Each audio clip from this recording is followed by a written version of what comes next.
All right, everybody. I'm Steve Mackenzie, Chief Innovation Officer at Momentus Technologies. And with our latest Innovators series interview, I am very, very lucky to have with me today none other than Kerry Painter, CMP, CVE, and lots of other letters that go after a name. Certainly a legend in our industry, and we're going to be very privileged to hear some of the cool things that Kerry has done and is doing right now in the industry. So, welcome and thanks for joining me, Kerry. But before we get going, can you just give us a bit of a background, the venues you've worked in, and where you're at now, that sort of stuff? Sure. It's been quite the whirlwind. I started in Detroit with the Jolos Arena and Cobo Hall, and at some point ended up with the Fox Theater and Tiger Stadium. So that was a really great run of buildings. San Francisco City Hall, which was interesting because when I applied, I thought it was a Beaux-Arts theater, and then I realized it was actually City Hall. And huge fancy events and galas and meetings and things. It was really, really cool. Outside of New Orleans, I built a small convention center. It got bigger and smaller and bigger and smaller with the money. It's funny how that happens when you have a plan, when you go in and things, evolve. Niagara Falls, the Canadian side. So no offense, but really kind of the better side, I think. The Canadian half of me says it was a convention center there. That was super fun being right on the falls in such a tourist area and a convention center. Where am I forgetting? Tulsa. Tulsa was really great. It was a convention center. I went in after a really long stint with the same person in charge and kind of shook it up a little bit. And then now I'm in Raleigh, and really fortunate in Raleigh because we have a complex. So we get 4 buildings, and all the differences of each one. That's quite an amazing and incredible journey you've been on. And yeah, you just touched on what I was actually going to bring up next, which was that your venue in Raleigh now, it's a multi-venue complex, like you mentioned, 4 venues. So how is that different and to what you've done in the past when you're just typically running one venue? What do you find is different in the role there?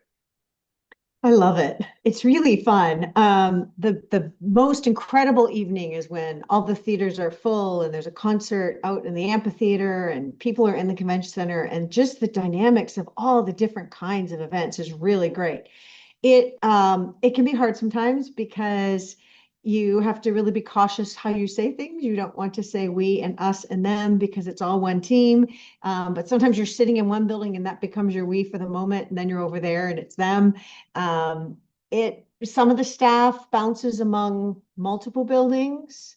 Some of the staff is divided by buildings, but I think we do a great job at really remaining one team. And so everybody is sympathetic to something happening in one venue, not the other, or the kind of staff they need, or extra help. But the variety is just incredible. Yeah, I'm sure it is. As you have to sort of put those different hats on for jumping between the amphitheater and the convention center and so on. I'm sure it's juggling a lot. Speaking of your venue, you had a pretty major incident happen there just before Christmas, right? Can you tell us what happened and what positives that came out of that crisis? Yeah, we keep remembering never waste a good disaster. It always brings you some good things. And generally, staff rises in these disasters more than anything else. And I love that part about people and your community and your industry. But back to the beginning. So December 1, we had a fire at the convention center, and it was on the roof. And thankfully, we had 7 fire stations show up, all because sometimes it's different equipment and different heights. It's a big building. They contained it in 30 minutes, and it could have been so, so much worse than it was. We were really, really very lucky, even though it's a disaster, The inside audience portions were not damaged. It was pretty much all back of house. And then the problem was, of course, because it was on the roof, there were holes in the roof, and it rained for a day and a half. So it rained in and through the kitchen and through the staff offices. Otherwise, we wouldn't have had the water damage, but fireman hoses and the holes. And so we have been plowing along trying to make it work. We are ever presently aware that we are the catalyst to downtown surviving. It's a convention center. So hotels, we don't bring business. Hotels don't have business. Restaurants don't have business. People who've spent their whole life trying to open this restaurant, if we don't put people on the street, they suffer. And it was a constant pressure. It still is. And we've worked our way through piece at a time. It's been amazing. I've had some really smart words of wisdom, one of them being that there is no perfect way to handle a disaster. And that I've played that back in my head several times because you think you're supposed to be doing it the right way. You think there is a right way. And the truth is there isn't. There's lots of avenues to take to solve it. The staff has come together incredibly. And this complex thing really worked beautifully because we lost all our offices. So we have staff, housed in the theaters, and I'm have to tell them soon they're going to have to come back, and they're kind of liking it over there. And some were at home, and some were on temporary tables, and it feels a little post-COVID. Everybody got separated, but tried to make it work and come back in. The kitchen has been a huge chunk because starting in December, we lost 6 pieces of business. And it was really important to us to follow our mantra the same as we did in COVID. Customer first, we care about our customers. And they have spent a long time waiting for this event. And so if we can't house it, what do we do to make it successful? And so we rehoused 5 of the events. 1 got canceled. Unfortunately, we tried all the way to an hour and a half away from us and couldn't find a place to go for those cheerleaders. But everybody else, we got somewhere else. And so that was really great. And then the first quarter of the year, we only lost 1 piece of business out of 35. And so that's a big deal. That's $4 million in revenue and 28,000 hotel rooms. So it was important to keep that and to make it work. Now we're into high corporate event season, and it's a little bit scary because the demands change, right?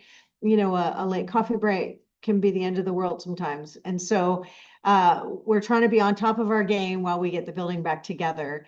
The kitchen has been such an incredible experience to see. It's just amazing. We hired through Sodexo, a vendor that does Formula Ones. And so, you build Formula One is like building a city out of nothing.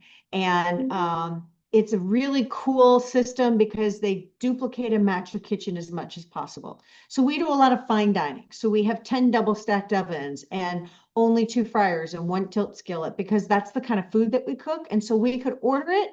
They would put it into these trailers and then ship them on down and then create this kitchen with this whole tent awning, and it's all inclusive and it's amazing. And so the chefs and everybody are down there cooking, and it is sitting on the floor of the amphitheater.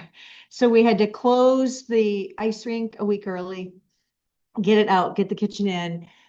You really learn a lot about strategic planning and project management because you are timing every little nuance to not lose the end game or the date. So they are cooking down there. We have 900 people in house this week. I don't know how we're pulling it off, but we are. It's been a miracle. And we are working to get people in the offices in a week and a half so, and then get those kitchens back. The roofing, the cooling towers, everything had to come off the roof with huge cranes.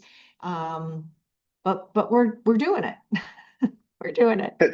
It's amazing when you think about something as crazy as having a fire.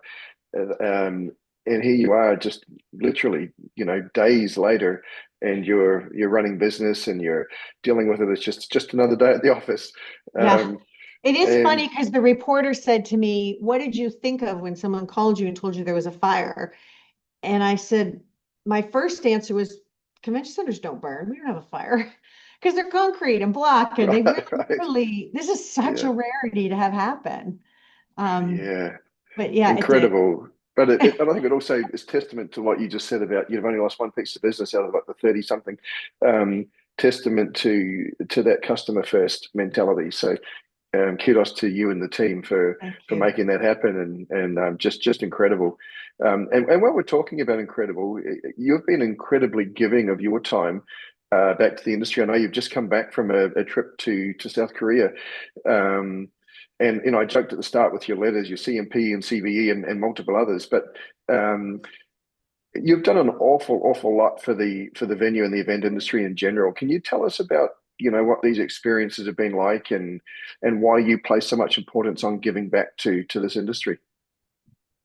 Yeah, it has really grown into being my deepest joy, although I didn't know it at the beginning. I've always loved to teach and I've always loved to public speak. And I know those are kind of not normal, but for me, they are my favorite. And I started at the venue school almost 15 years ago, I think. And it was just such a wonderful week to interact with the next generation and to help them. It's a safe place. I think of how many times I've sat in a room and helped somebody with a project or an answer because they didn't want to tell their boss, but they also needed help. And I love that our faculty can be that for the students. But then I also started teaching CEM classes to certify exhibition managers. And that's just been incredible because we do that worldwide. And so I've been to Thailand and I've been to Korea. And last year I had the really great, amazing experience of going to Saudi. And the previous years in Saudi Arabia, I couldn't go because I could only go if I had a father or a husband to escort me out. So I could get there and I could stay in the room, but I couldn't leave it. And so it has come so far that I went on my own. And I was hesitant and unsure, but what an incredible experience. And a country that has just decided to create a tourism, sports, music out of absolutely nothing by 2030. And that's exactly what they're doing. And this year I taught virtually with Saudi on 13 different days. And so I ended up delivering a class to 1,000 students who are going to be future exhibition managers. And that to me is just astounding that we can change the whole world and how they deliver what we do. And make that difference in their life. So I love it. I love working with the 30 under 30s and the women, the 100 Women, foundation that has gone on for 10 years. That's 6 scholarships a year to women who may not have ever gotten into these classes. I made sure one was the security class when I started because there's so many less women in security, and I just knew it was important. It's really incredible. And I hope that, somewhere I touch someone's growth that they'll pass that on and remember and makes a difference. Well, there'll be lots of people, don't you worry, that remember learning from you. So, and incredible that you've done this so much for the industry. So, and continue to do so. Thank you very, very much for doing all that. It's you're certainly making it a better place for the next generations and others coming through. And just maybe to finish up on this, Kerry, what do you think the future leaders of venues need to be thinking about as they move into the next stages of their careers?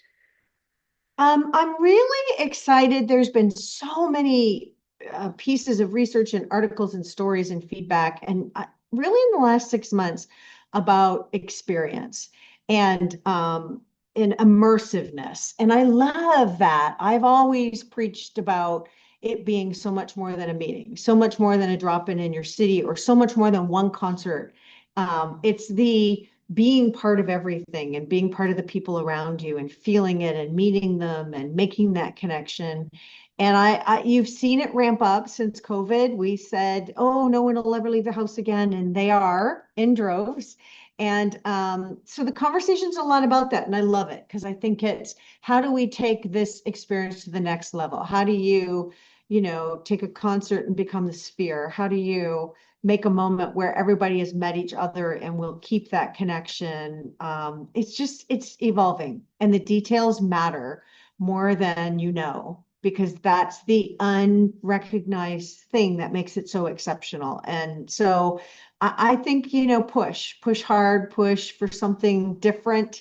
Don't take no when you're younger, ask why. Bring in what that generation wants, because us older folks are going to stop coming soon. And if we don't deliver what a new generation wants, we become a dinosaur. Yeah, I think you're absolutely right. It's and you again the key word you mentioned, experience, the experience, and the immersiveness and that sort of thing. You're right. We're lucky. We're in an industry where people come to create memories, and we're facilitating that, and that's pretty amazing. So I Yeah. think you're right. And that's probably why so many of us stay around the industry so long, because it is very very rewarding to see people when they're at these events and at the venues, leaving there with memories that are going to last them a lifetime. Um, so I think that's sound advice for the folks that are coming through. If you want to be, creating those, helping create those memories, make sure you focus on what people want, because you're right. There's a lot of competition now for the experiential dollar, right? People don't have to come to a venue Yeah. anymore. They can go and do lots of other things. So if we want to keep ourselves relevant, we've got to make sure that we stay relevant. So, Kerry, as always, such a pleasure to speak with you. And as always, thanks so much for your time and your generosity to the industry. And in this case, the generosity giving your time for this interview. Thank you. Well, thank you for asking me. It's been fun.